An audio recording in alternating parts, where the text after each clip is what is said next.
When did you know that you were Labour? Well, I suppose when I was a teenager in school, I really started thinking a lot about politics. And actually, I have to confess, I joined the Young Communist League when I was about 15, along with the anti-apartheid movement. It was sort of that awakening of politics and that sense of injustice inside you, something's not fair.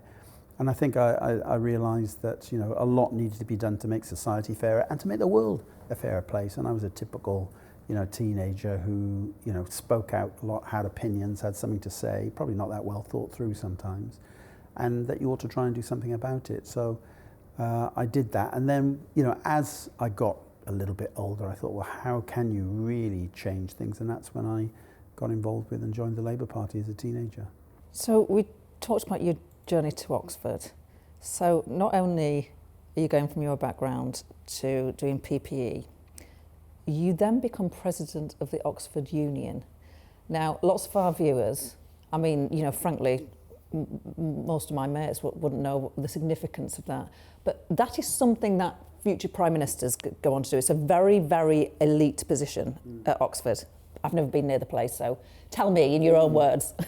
Well, I didn't know much about it at the time where I went there, but there was a big push to say, come and see this place. And obviously this is where, you know, very senior figures, politicians, came to speak, and they had debates. And I thought, well, this is a place I should get involved in, without really even thinking about the elitism of it.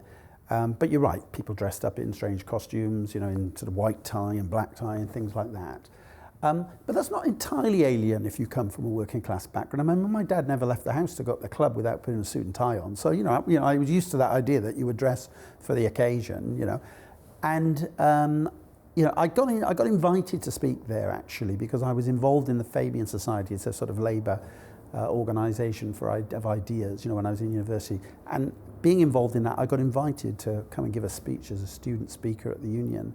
It was about private education, really. And I ranted on against private education, and Neil Kinnock was there from the Labour Party, and the headmaster of Eton was on the other side of the debate. And so it went down very well, and I got a good write-up in the student papers. And then a couple of people said to me, you know, you ought to run for office in the union. And I thought, well, someone like me, you know, it's highly unlikely.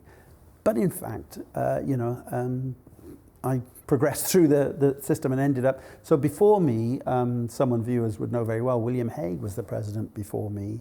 And then the term after him, I was elected to be president of the union. And it's basically the chair of this big, prestigious sort of debating society where lots of people come to speak from all over the world, you know, presidents, prime ministers, all sorts of people.